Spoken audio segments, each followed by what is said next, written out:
kesempatan ini akan dibahas mengenai beberapa contoh soal dari dinamika rotasi.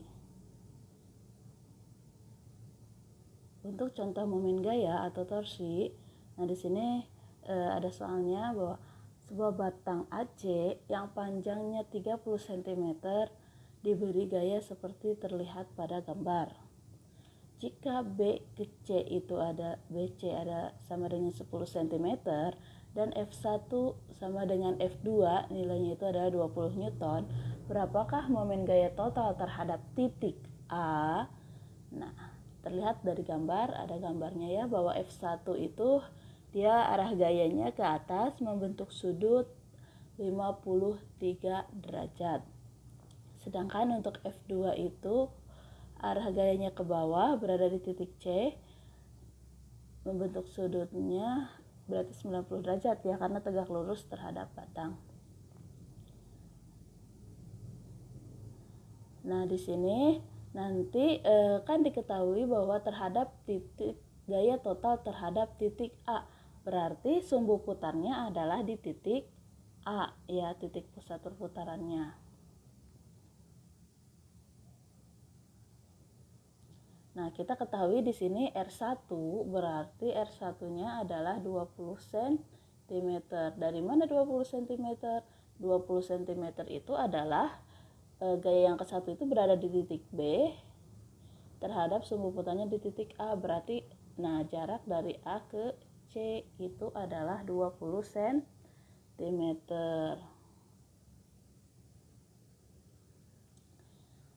F1 sama dengan F2 adalah 20 Newton, nilainya sama. R2 berarti di sini jarak dari sumbu putar di titik A ke titik C ya, yaitu yang 30 cm. Nah, sudut ke-1 di sini ada sudutnya 53 derajat. Yang kedua adalah 90. 90 kenapa 90? Karena dia tegak lurus kan posisinya. Batang terhadap gaya. Yang ditanyakan adalah torsi atau momen gaya. Kita ketahui bahwa di sini torsi. Nah, kalau torsi yang terhadap titik A, torsi yang pertama berarti R1 dikali F1 sin theta 1. Ini nilainya negatif min karena arah gayanya itu nanti dia akan berputar. Ketika sumbu putarnya di sini, arah gayanya ke atas, maka akan berputar berlawanan dengan jarum jam, berarti negatif. Nah, ditambah R2 kali F2, torsi kedua itu F2 dikali sin theta 2. Ini nilainya positif karena nanti F2 itu kan arahnya ke bawah, berarti nanti dia akan berputar. Ketika sumbu putarnya di sini, dia akan berputar ke arah sini, searah dengan putaran jarum jam. Nah, sekarang tinggal kita masukkan saja R1-nya berapa? 20 cm, ubah ke meter, berarti menjadi 0,2. F-nya adalah 20, sin 53 nilai tetanya. Ditambah 0,3, R2 itu F2-nya 20 dikali sin theta 2. Theta 2 itu adalah 90 derajat karena tegak lurus ya. Sama dengan, nah ini nilai min 0,2 dikali 20 berarti nanti tinggal jadinya 4 kan. 4 dikali sin 53. 53 itu nilainya adalah 0,8. Ini sin 53 itu nilainya adalah 0,8. Berarti nanti di sini 4 dikali 0,8 hasilnya min 3,2.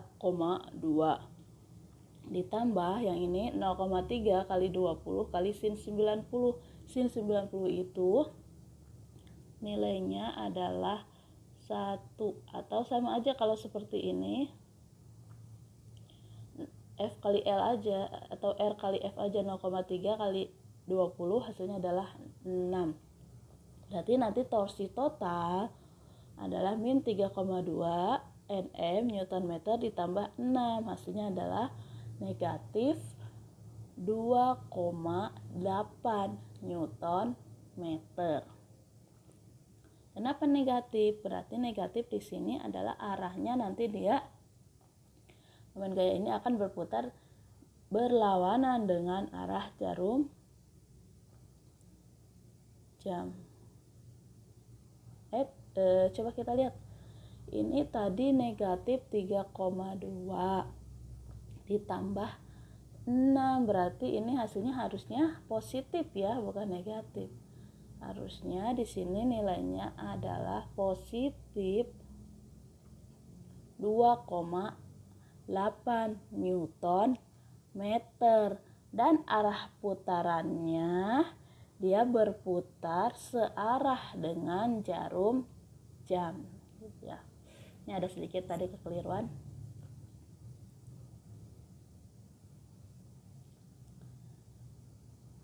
Nah, untuk contoh dari momen inersia, katanya seperti ini. Sebatang kayu silinder panjangnya 100 cm dan bermassa 800 gram. Tentukan momen inersia batang kayu itu jika batang kayu tersebut berputar dengan sumbu putarnya yang A posisinya di tengah-tengah, B berada di ujung. Nah, di sini kita ketahui bahwa I itu inersia itu adalah 100 cm. I bukan inersia, maaf, itu L. L-nya adalah panjangnya adalah 100 cm. Masanya adalah 800 gram. Ubah ke kilogram menjadi 0,8. Yang ditanyakan yang pertama, inersia kalau sumbu putarnya di tengah-tengah. Nah, ketika momen inersia batang kayu dengan sumbu putarnya di tengah, nanti persamaan yang digunakan adalah yang ini. Inersia adalah 1/12 ml kuadrat ya. Tinggal masukkan angkanya. 1/12, M-nya 0,8, L-nya adalah 1. Ubah ke meter ya. 100 cm itu sama dengan 1 meter. Berarti nanti tinggal dikalikan. 1/12 dikali 0,8, hasilnya 0,067 kg meter persegi. Yang B, momen inersia batang dengan sumbu putarnya di ujung. Nah, kalau posisi sumbu putarnya di ujung, nanti momen inersianya menjadi ini 1/3 ml kuadrat. Nilainya menjadi 1/3 kali 0,8, 0,26. Nah, di sini terlihat bahwa nilai momen inersia yang berada di tengah-tengah dengan posisi sumbu putarnya di ujung itu akan lebih besar nilainya yang di ujung ya. Nah, yang di ujung sini nilai momen inersianya yang akan lebih besar. 0,2, kita lihat buktinya dari sini 0,2 dengan 0,06, maka akan lebih besar lah yang 0,2.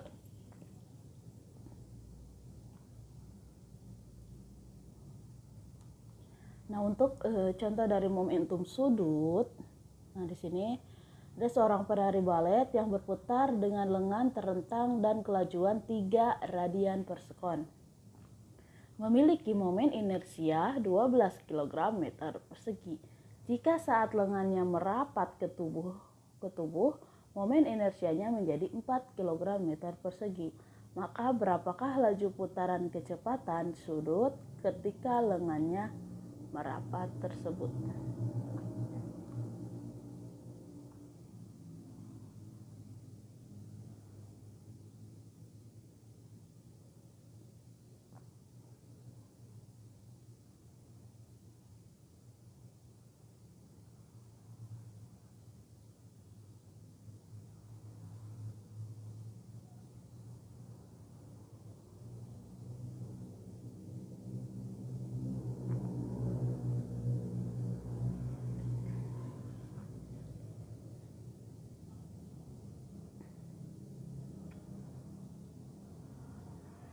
Nah, di sini kan karena tidak ada gaya luar yang bekerja pada sistem penari balet tersebut, maka akan berlaku hukum kekekalan momentum sudut.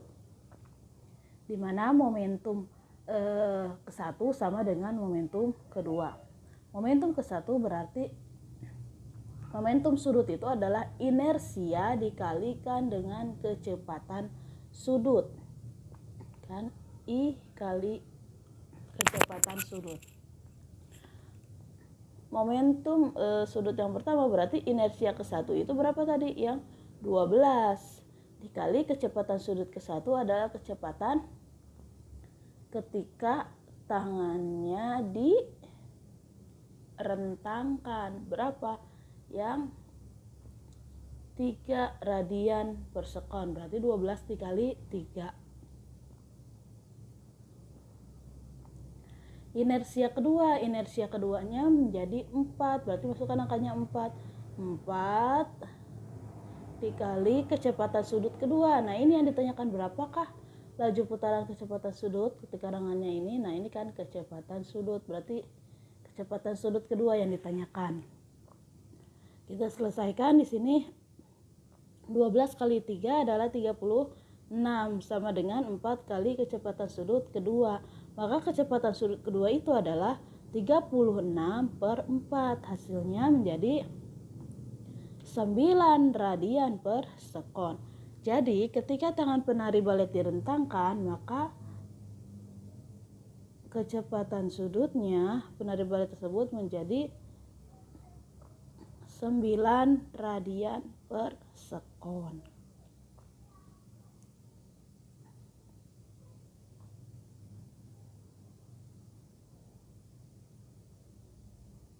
Oh ini ketika tangannya ini ya, maksudnya ketika tangan penarinya dirapatkan, kecepatan sudutnya menjadi keliru di sini, ini bukan direntangkan, maksudnya adalah dirapatkan ya.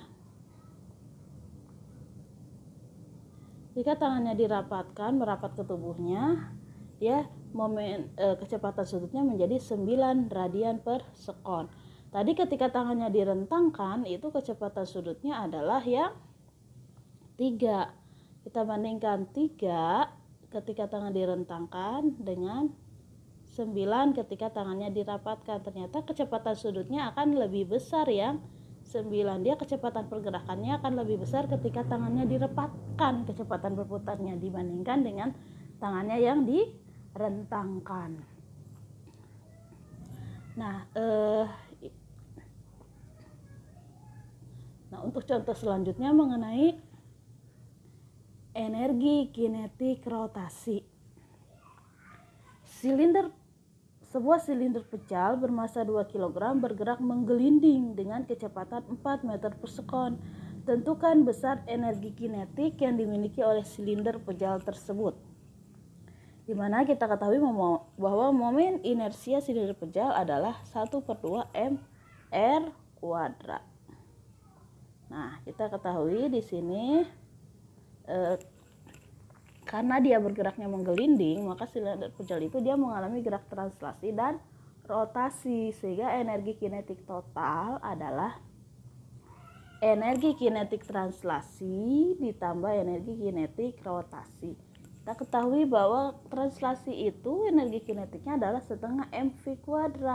Kalau rotasi adalah setengah inersia kali kecepatan sudut kuadrat.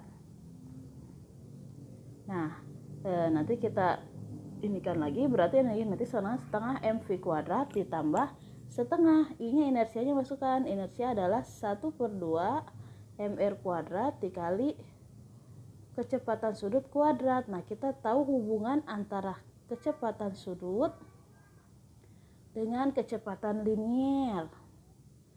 Kecepatan sudut itu sama dengan kecepatan linier dibagi jari-jari. Berarti kita ubah nanti V per R kuadrat. Nah, kita masukkan di sini energi kinetik sama dengan 1/2 mv² ditambah, nah 1/4 dapat dari mana? Di sini setengah atau 1/2 dikali 1/2, hasilnya 1/4 R. Nah ini kan R kuadrat, nanti kan nah yang ini nanti dia menjadi V kuadrat per R kuadrat kan. R kuadrat di sini, ini R kuadrat habis, berarti jadi menjadi 1/4 mv kuadrat. Nah, berarti energi kinetik total, nah nanti ini kan udah sama nih, mv kuadrat, ini mv kuadrat, tinggal dijumlahkan angkanya. 1/2 ditambah 1/4, hasilnya menjadi 3/4 mv kuadrat. Terus masukkan angkanya, tadi M nya berapa? Masanya 2 kg, V nya adalah 4. Nah, kita sederhanakan di sini, 4 kuadrat itu adalah 16 dikali 2 dikali 3 dibagi 4, hasilnya 24 Joule gitu. Ya, tadi penjelasan mengenai beberapa contoh soal dari gerak dinamika rotasi. Untuk pembahasan kali ini cukup sampai di sini dulu. Assalamualaikum warahmatullahi wabarakatuh.